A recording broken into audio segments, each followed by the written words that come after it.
Hello बच्चों, कैसे हैं आप सभी।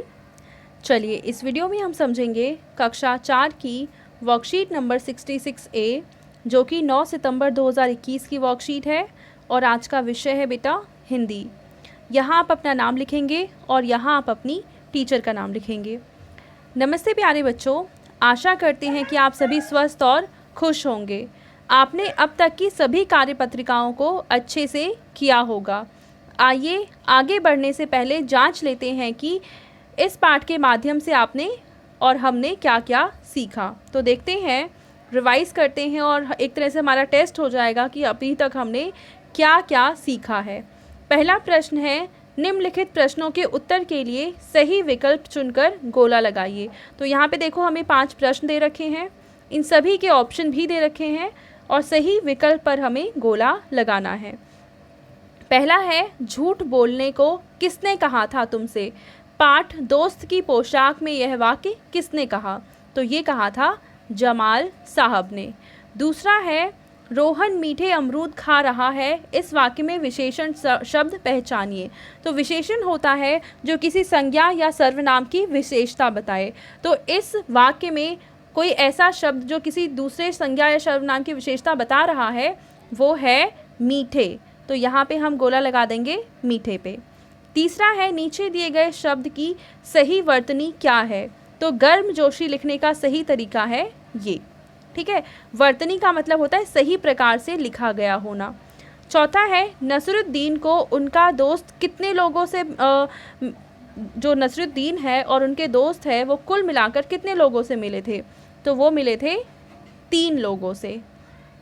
और पांचवा है कि नसरुद्दीन जमाल साहब को कहाँ घुमाने लेकर गए। तो वो मोहल्ले में उन्हें घुमाने लेकर गए थे, यानी अपने आस पड़ोस में पड़ोसियों के पास उन्हें घुमाने लेकर गए थे। ठीक है, अब हम देखते हैं दूसरा प्रश्न। नीचे दिए गए वाक्यों में काले गहरे शब्दों की जगह सर्वनाम शब्द का प्रयोग करके वाक्य को दोबारा लिखिए। तो देखो यहाँ पे वाक्य है, दीपक के माता पिता के साथ बाजार गया है। तो आप ये पूरा जो वाक्य है वो वैसे ही लिखेंगे, बस दीपक के की जगह लिख देंगे अपने। आप क्या लिखेंगे? अपने। ठीक है, और आगे और पीछे का सेम रहेगा।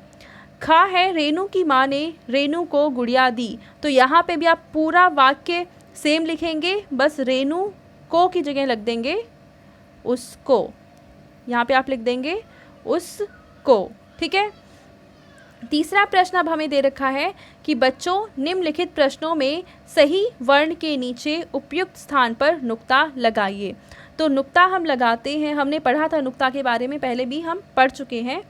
तो यहाँ पे चलिए देखते हैं कि सही जगह कहाँ है नुक्ता लगाने की। जैसे पहला शब्द है फ़कीर, तो फ़कीर में हम लगाते हैं कहाँ पे?